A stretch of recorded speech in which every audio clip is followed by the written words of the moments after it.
రామ్ రామ్ రామనామము జపిస్తూ ఎగురుతున్న హనుమంతుడికి దూరాన ఏదో ద్వీపం కనిపించింది. పరిశీలించి చూశాడు. అది లంకా ద్వీపమే. హనుమంతుడు దూరం నుంచే ఆ ద్వీపాన్ని బాగా పరిశీలిస్తున్నాడు. బాగా ఎత్తు నుంచి చూస్తున్నాడు కనుక ఆయనకి ఆ ద్వీపం బాగా అర్థమవుతుంది. సముద్రము, తడి నేల, తాటి చెట్లు, అడవిలు, కొండలు, ఆ కొండల మీద నదులు పారుతున్నాయి. వాటి సాగర సంగమాలు, ఆ నదుల వెంబడి కొబ్బరి తోటలు, ఊళ్ళు, భవనాలు, రాక్షస వీరుల సంచారాలు, రాక్షస సైనిక స్థావరాలు వగైరా అన్నీ స్పష్టంగా కనిపిస్తున్నాయి. ఇవన్నీ చూశాక హనుమంతుడు ఒక్కసారి తన వంక చూసుకున్నాడు. పెద్ద ఓడంతా ఆకారంలో గాలిలో తేలిపోతున్నాడు. ఇలాగే ఆ పెద్ద రూపంలో ఉంటే అందరి దృష్టి తన మీదే పడుతుందని చెప్పి హనుమంతుడు తన రూపాన్ని మామూలు కోతి రూపంలోకి దించేశాడు. చూస్తుండగానే ఆ ద్వీపము బాగా దగ్గరికి వచ్చేసింది. హనుమంతుడు ఆ ద్వీపంలో ఉన్న త్రికూటా పర్వతాన్ని, దాని మీద రాక్షస రాజ భవనాన్ని కూడా సుగ్రీవుడు చెప్పిన గుర్తుల ప్రకారం గుర్తుపట్టాడు.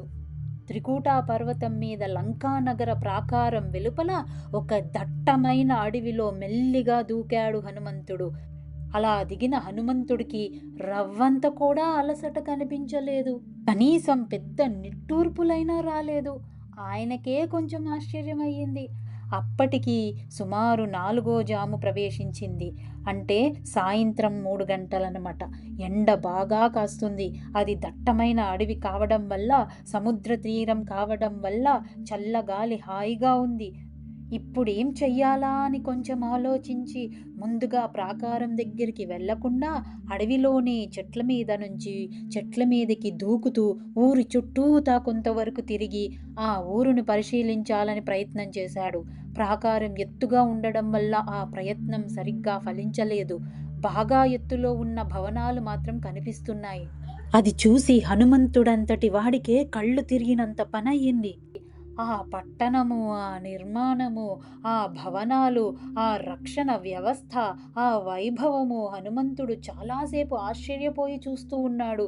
అలా తిరుగుతున్న హనుమంతుడికి ఒక ఆలోచన వచ్చింది. నేను ఇలాగే తిరుగుతూ ఉంటే ఇలా దృష్టిలో పడవచ్చు. అయితే ఇక్కడే యుద్ధం ప్రారంభమవుతుంది. అప్పుడు సీతమ్మను వారు వేరే చోట దాయవచ్చు. అందుకనే నేను మొదటిగా ఈ రూపాన్ని తగ్గించుకుని ఒక దగ్గర ఉండాలి అనుకున్నాడు. ఆ రోజు పూర్ణిమ. సూర్యాస్తమం అవుతూనే చకచక చందమామ సముద్రంలో నుంచి బయటికి వచ్చేశాడు. చీకటి కావాలనుకుంటే చందమామ ఏంటిరా బాబు అని హనుమంతుడు మొదట్లో విసుక్కున్నాడు. కానీ అదీ మంచిదేలే, కొంచెం వీధులు, ఇల్లు గుర్తుపట్టడానికి వీలుగా ఉంటుంది అనుకున్నాడు. చంద్రుడు కాస్త వచ్చాక హనుమంతుడు జానుడు కోతిపిల్ల రూపంలో మెల్లిగా ఉత్తర ద్వారం దగ్గరికి చేరాడు.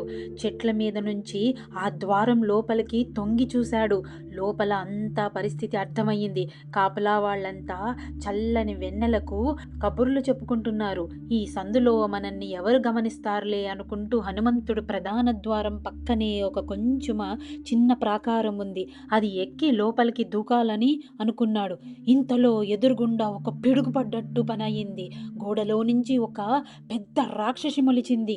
అది భయంకరంగా గుడ్లు తిప్పుతూ ఎవడ్రా నువ్వు అంటూ గర్జించింది.